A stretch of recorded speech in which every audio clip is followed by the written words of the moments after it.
तो GNT special में आज बात नए साल की तैयारियों की। नया साल आने में बस कुछ ही दिन बाकी हैं और इस साल नए साल से धर्म नगरी में कई नियम भी बदल रहे हैं। हर साल की तरह इस बार भी अयोध्या, काशी और वैष्णो देवी में बड़ी संख्या में लोग दर्शन के लिए पहुंच रहे हैं। सभी को दर्शन सुगम हो सके, इसके लिए कुछ खास इंतजाम हैं, नियमों में बदलाव है। आस्था के तमाम धाम भक्तों के स्वागत के लिए तो तैयार हैं, लेकिन कुछ नए नियमों के साथ। दरअसल नए साल के मौके पर बढ़ती हुई भीड़ को देखते हुए भक्तों की सुविधा के लिए कुछ फैसले लिए गए, जिसमें से सबसे पहला है श्री माता वैष्णो देवी श्राइन बोर्ड की यात्रा नियमों में उसने बदलाव कर दिया है। नए दिशा निर्देशों के तहत श्रद्धालुओं को रेडियो फ्रीक्वेंसी आइडेंटिफिकेशन कार्ड यानी कि RFIDC मिलेगा। इसके मिलने के 10 घंटे के भीतर यात्रा शुरू करनी होगी और दर्शन के 24 घंटे के अंदर कटरा बेस कैंप लौटना होगा। इससे मंदिर परिसर में ज्यादा भीड़ नहीं लग सके, इसलिए ये इंतजाम हुए हैं। वहीं अब बात अयोध्या की करें तो 31 दिसंबर को राम मंदिर पूर्ण रूप से खुला रहेगा। इस दिन भक्तों को न सिर्फ श्री राम के दर्शन का सौभाग्य मिलेगा, बल्कि उनके भव्य श्रृंगार और विशेष अभिषेक का भी अलौकिक दृश्य देखने को मिलेगा। काशी की बात करते हैं। काशी विश्वनाथ मंदिर प्रशासन ने भी नए साल पर बढ़ती भीड़ के मद्देनजर कुछ नियम लागू किए हैं, जो कि 3 जनवरी तक रहेंगे। इन नए नियमों के तहत अब स्पर्श दर्शन के साथ ही कई तरह की पाबंदियां भी लागू होंगी। तो नए साल की तैयारियां हैं, कुछ लोग पार्टी करते हैं तो कुछ लोग पहुंचते हैं प्रभु का आशीर्वाद लेने। और अगर आप भी ऐसी कोई तैयारी कर रहे हैं तो कई बदले नियमों का आपको ध्यान रखना होगा।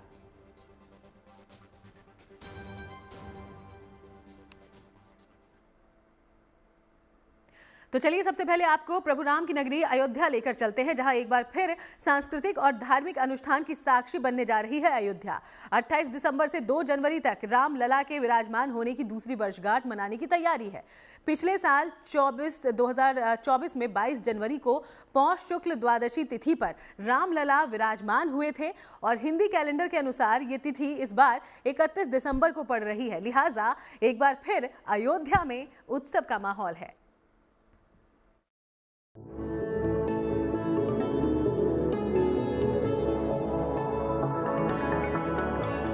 जा पर कृपा राम की होई, ता पर कृपा करहि सब कोई। जा पर कृपा राम की होई, ता पर कृपा करहि सब कोई। वैसे तो अयोध्या में हर दिन उत्सव है, हर पल उत्साह है, लेकिन राम की नगरी अगले कुछ दिन अद्भुत और अलौकिक पल से गुजरने वाली है। अब से 2 साल पहले 22 जनवरी को हिंदी पंचांग के अनुसार पौष शुक्ल द्वादशी के दिन रामलला मंदिर में विराजे थे। इस बार ये तिथि 31 दिसंबर को पड़ रही है। लिहाजा अयोध्या इस दिन जोर शोर से प्रतिष्ठा द्वादशी मनाने जा रही है। अयोध्या में एक बार फिर से एक भव्य आयोजन होने वाला है। वो तारीख है 31 दिसंबर 2025 की। इस दिन पौष द्वादशी है। उस दिन रामलला का जो मंदिर है वो 2 वर्ष पूरे हो जाएंगे। और आप देख सकते हैं हमारे पीछे ये जो बैनर लगा दिए गए हैं, यहाँ पे एक प्रतिष्ठा द्वादशी का पौष शुक्ल द्वादशी बुधवार को पड़ रही है। बुधवार के दिन वो कार्यक्रम होगा। सुबह 9:30 बजे से रामलला का जो है भव्य रूप से, दिव्य रूप से उनको सजाया संवारा जाएगा। उनका अभिषेक होगा, दूध से अभिषेक किया जाएगा। साथ ही देश के जो रक्षा मंत्री हैं राजनाथ सिंह, वो यहाँ पे मौजूद होंगे। उस दिन यहाँ पे प्रतिष्ठा द्वादशी का ये बड़ा आयोजन होगा यहाँ पे। और मंदिर में जो कार्यक्रम होंगे वो 29 दिसंबर से शुरुआत हो जाएंगे। यहाँ पे कथा का आयोजन होगा, वो 2 जनवरी तक यहाँ पे हर्षोल्लास के साथ मनाया जाएगा। इस भव्य मंदिर में रामलला की प्राण प्रतिष्ठा के बाद से अयोध्या कई उत्सव और कई आयोजनों की साक्षी बन चुकी है। अप्रैल में मंदिर में राम भक्तों ने रामलला के सूर्य तिलक के दर्शन किए थे और हाल में लोगों ने मंदिर पर फहराई गई धर्म ध्वजा के उत्सव को भी देखा है। अब एक बार फिर अयोध्या प्रतिष्ठा द्वादशी के उल्लास में मग्न होने के लिए तैयार है। देखिए, पिछले वर्ष प्रतिष्ठा द्वादशी पौष शुक्ल द्वादशी को संपन्न हुई थी। 11 जनवरी था। इस बार वो 31 दिसंबर को तिथि पड़ रही। उस दिन प्रातःकाल 9:30 बजे से रामलला का अभिषेक प्रारंभ होगा। सभी श्रद्धालु दर्शन करते हुए जैसे दर्शन चल रहा है उसी प्रकार से दर्शन चलता रहेगा और अभिषेक का दर्शन कर सकेंगे। दूरदर्शन से हम सबने अनुरोध किया है कि उसका जीवंत प्रसारण भी करें। राम मंदिर की स्थापना के बाद से ही अयोध्या दुनिया में तेजी से उभरती आध्यात्मिक नगरी बन चुकी है। मंदिर निर्माण और रामलला की प्राण प्रतिष्ठा के बाद से अयोध्या ने वैभव और विकास के संकल्प को सिद्ध होते देखा है। ऐसे में प्रतिष्ठा द्वादशी का ये उत्सव अयोध्या के लिए और भी खास हो गया है। इस अवसर पर राम की नगरी में 28 दिसंबर से 2 जनवरी तक धार्मिक एवं सांस्कृतिक कार्यक्रमों की धूम रहने वाली है। अंगद टीला परिसर जो राम जन्मभूमि का हिस्सा है, श्री राम अस्पताल के बगल में स्थित है, वहीं पर संपूर्ण कार्यक्रम संपन्न होगा। सभी श्रद्धालुओं से निवेदन है कि वहां पर जहां से दर्शन करके निकलने का मार्ग है वहीं पर मंच बनेगा, वहीं पर सभी कार्यक्रम संपन्न होंगे। प्रातःकाल 8 बजे से होने वाले संगीतमय मानस पाठ में हिस्सा ले सकते हैं। बहुत आनंददायक रहेगा। सभी निमंत्रित महानुभावों से भी निवेदन है कि वहां आए और कुल 6 घंटे का यह पाठ होगा, उसमें भाग ले सकते हैं। एक तरफ मंदिर प्रशासन प्रतिष्ठा द्वादशी की तैयारियों में जुटा है, तो दूसरी ओर ट्रस्ट की ओर से भी ये साफ कर दिया गया है कि 31 दिसंबर को राम मंदिर पूर्ण रूप से खुला रहेगा। इतना ही नहीं, 31 दिसंबर को श्रद्धालुओं के लिए दर्शन पूरी तरह सुचारू रहेंगे। इस दिन भक्तों को न केवल प्रभु श्री राम के दर्शन का सौभाग्य मिलेगा, बल्कि उनके भव्य श्रृंगार और विशेष अभिषेक के दर्शन का भी लाभ मिलेगा। रामलला की प्रतिष्ठा द्वादशी के अवसर पर अयोध्या वेद मंत्रों और राम नाम की गूंज में मगन रहेगी। कार्यक्रम का आयोजन अंगद टीला पर किया जाएगा। ट्रस्ट ने दूरदर्शन से इस कार्यक्रम के लाइव प्रसारण का अनुरोध किया है। सांस्कृतिक कार्यक्रमों के लिए मालिनी अवस्थी, अनूप जलोटा समेत तमाम भजन गायकों को आमंत्रित किया गया है। साथ ही अतिथियों को बुलावा भेजा जा रहा है। अयोध्या से मयंक शुक्ला के साथ bureau report, good news today.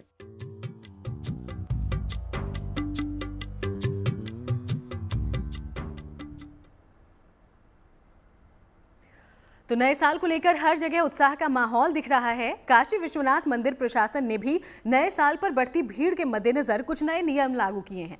ये नियम 3 जनवरी तक रहेंगे। इन नए नियमों के तहत अब स्पर्श दर्शन के साथ ही कई तरह की पाबंदियां होंगी। देखिए।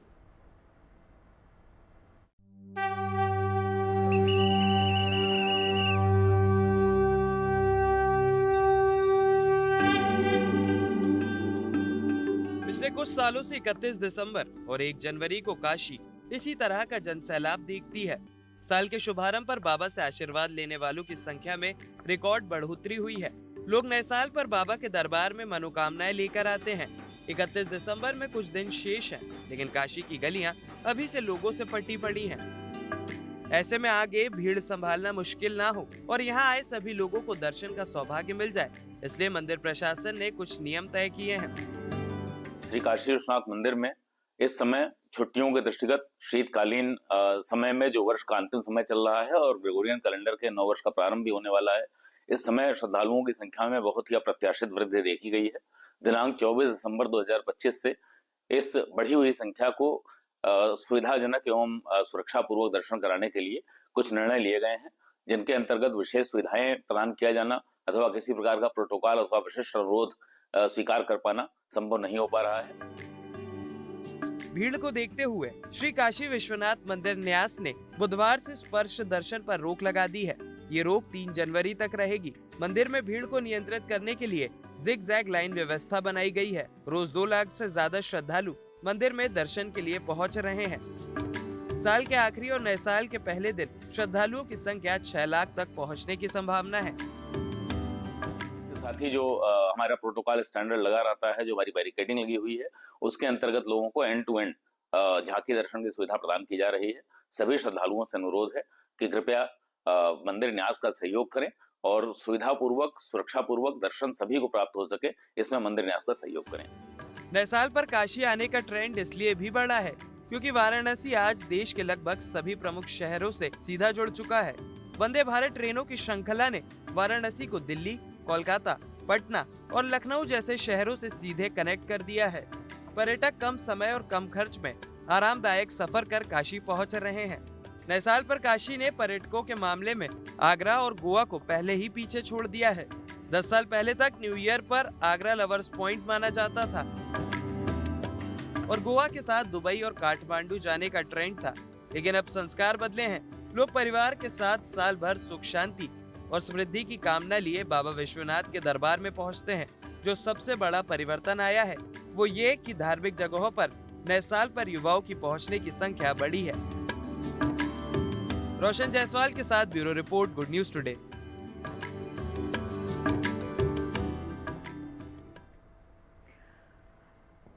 तो अयोध्या में श्री राम मंदिर और काशी विश्वनाथ के दर्शन के अलावा अगर आप नए साल पर माता वैष्णो देवी के दर्शन का प्लान बना रहे हैं तो ये खबर आपके लिए है, क्योंकि भारी भीड़ को देखते हुए श्राइन बोर्ड ने भी यात्रा नियम सख्त कर दिए हैं।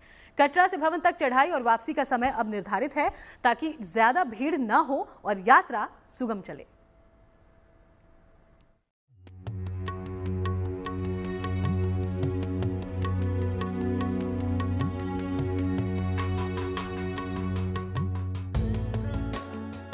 नए साल की शुरुआत माता वैष्णो देवी के दर्शन के साथ हो, इससे अच्छा भला क्या हो सकता है।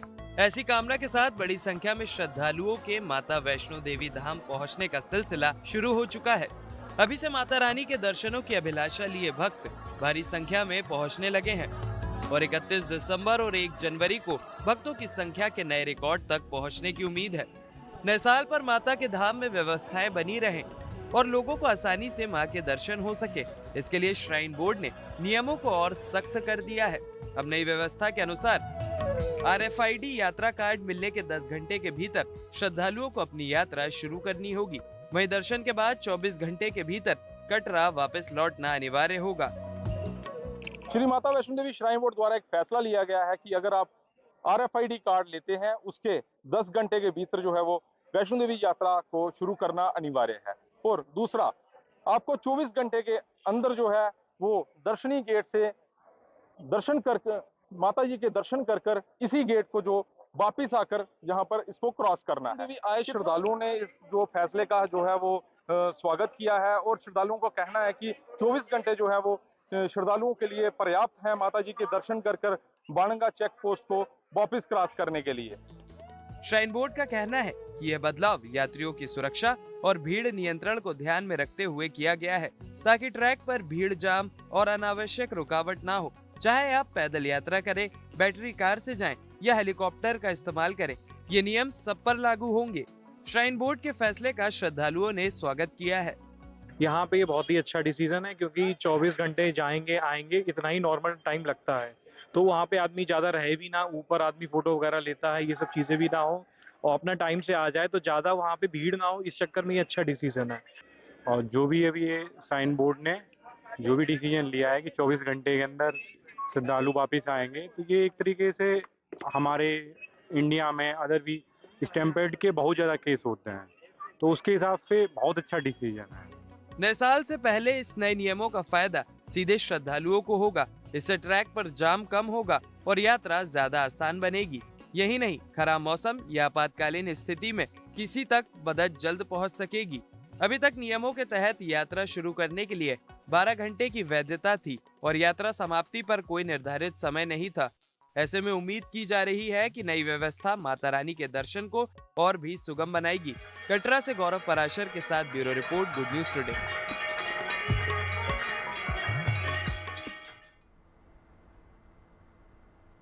तो देखिए, नए साल पर ज्यादातर लोग धार्मिक नगरी का रुख करते हैं। पूरा साल अच्छे से बीत सके इसके लिए मंदिर जाते हैं और ईश्वर का आशीर्वाद लेते हैं। भारी संख्या में लोगों की भीड़ मंदिर में उमड़ती है, लिहाजा ज्यादातर मंदिरों में श्रद्धालुओं के लिए खास व्यवस्थाएं की जाती हैं। तो ठाकुर जी के यहाँ यानी कि बांके बिहारी के दर्शन करने वाले श्रद्धालुओं की सुविधा को लेकर यातायात पुलिस ने वृंदावन में रूट डायवर्जन और पार्किंग की व्यवस्था की है। वहीं महाकाल की नगरी में भी नए साल पर पहुंचने वाले भक्तों को लेकर खास इंतजाम है। शिरडी की बात करें तो यहाँ भी साईं भक्तों के लिए खास व्यवस्थाएं की जा रही हैं। महाकाल धाम में 5 जनवरी तक भस्म आरती की ऑनलाइन बुकिंग अब पूरी तरह से बंद है। इस दौरान श्रद्धालु सिर्फ ऑफलाइन भक्त भस्म आरती के लिए अनुमति ले पाएंगे। हालांकि राहत की बात यह है कि देश भर से आने वाले श्रद्धालुओं को चलित भस्म आरती के जरिए भगवान के दर्शन मिल सकेंगे। इसके लिए किसी पूर्व अनुमति की जरूरत नहीं होगी, यानी कि भक्त कतार में लगकर सुबह 4:30 से 5:30 बजे के बीच दर्शन कर पाएंगे। इसके अलावा उज्जैन महाकालेश्वर मंदिर में नए साल में नए नियम और नए बदलाव भी हैं। मंदिर समिति ने श्रद्धालुओं की सुविधा को ध्यान में रखते हुए कुछ सख्त फैसले किए हैं, जो कि महाकाल मंदिर की व्यवस्था को सुचारू, पारदर्शी और ज्यादा व्यवस्थित करेगा।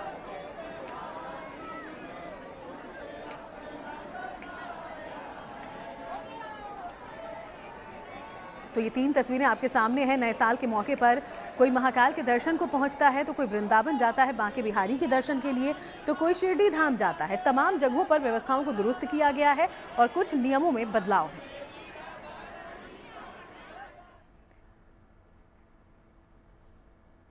तो चलिए अब आपको लेकर चलते हैं वृंदावन नगरी, जहां नए साल को लेकर नए नियम बने हैं। दरअसल नए साल पर बांके बिहारी मंदिर में भारी भीड़ उमड़ती है और प्रशासन और मंदिर प्रबंधन श्रद्धालुओं की सुविधा और सुरक्षा के लिए अब खास व्यवस्थाएं कर रहा है। भीड़ नियंत्रण के लिए रेलिंग, कतार व्यवस्था, अलग अलग दर्शन, कतारें, यातायात डायवर्जन, ताकि भारी संख्या में पहुंचने वाले वाहनों की वजह से ट्रैफिक न लग सके, भक्तों को असुविधा न हो। श्रद्धालुओं की सुविधा को लेकर यातायात पुलिस ने वृंदावन में रूट डायवर्जन और पार्किंग की व्यवस्था की है। ये व्यवस्था वृंदावन में 1 जनवरी तक रहेगी। तो तस्वीरें आप देखिए, बांके बिहारी के दर्शन के लिए लाखों भक्त पहुंचते हैं और कई बार स्थितियां बिगड़ती भी दिखाई देती हैं। इसलिए नए साल के मौके पर कोई भी अनहोनी ना हो, इसको देखते हुए व्यवस्थाओं में सुधार।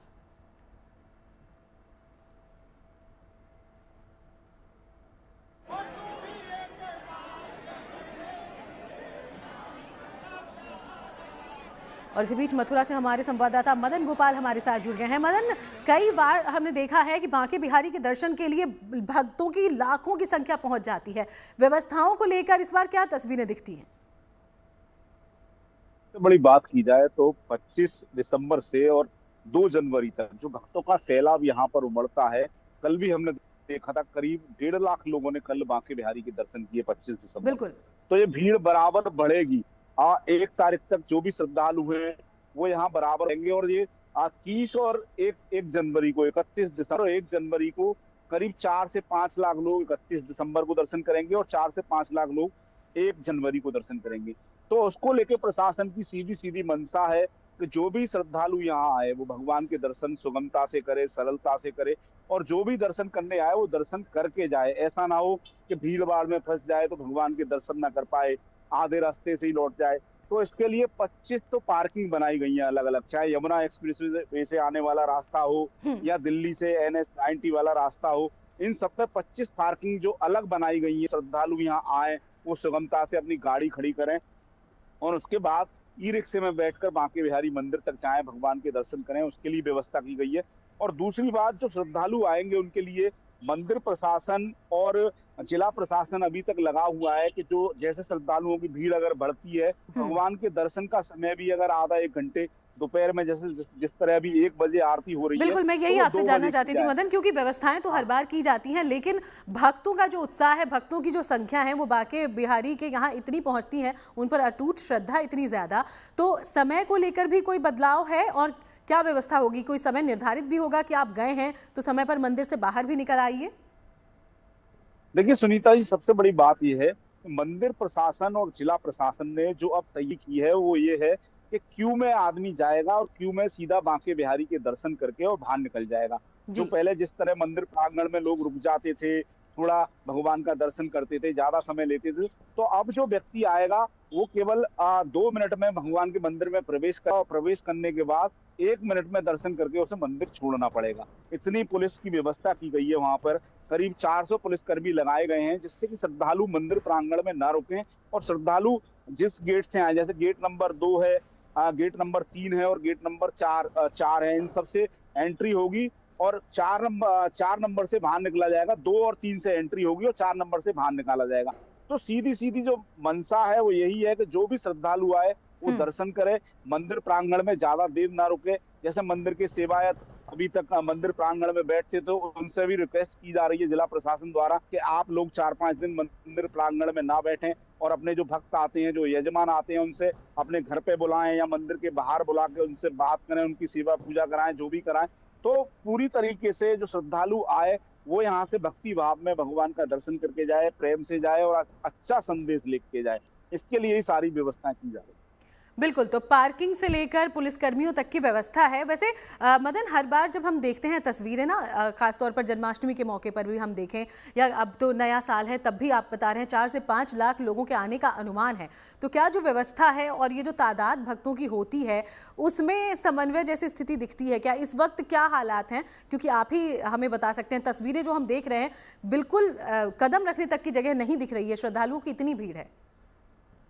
देखिए, कल जैसे छुट्टी थी, 25 दिसंबर था, तो कल प्रशासन को उम्मीद कम थी कि 1 लाख लोग आएंगे, लेकिन लोगों की संख्या बराबर बढ़ती गई तो फिर सारी व्यवस्थाएं की गई। मंदिर में लोगों को जो रुकना था वो बंद कराया गया, लोगों की भीड़ को जल्दी निकाला गया। और जो ट्रैफिक की व्यवस्था है, ट्रैफिक में प्रशासन ने सबसे अच्छी बात ये है कि जो कॉमर्शियल वाहन है वो वृंदावन के आसपास का जो 5 किलोमीटर का क्षेत्र है उसके आसपास बिल्कुल नहीं जाएंगे, किसी के भी हो। अगर छोटी गाड़ियों की बात करें तो छोटी गाड़ी एक सीमा निर्धारित की गई है, जगह जगह वहां पर रोकी जाएगी, वहां से फिर उनके लिए ई रिक्शा की व्यवस्था की गई है। तो तमाम व्यवस्थाओं को सुदृढ़ करने के लिए ये व्यवस्था की गई है। बहुत बहुत शुक्रिया आपका मदन गोपाल इस पूरी जानकारी के लिए।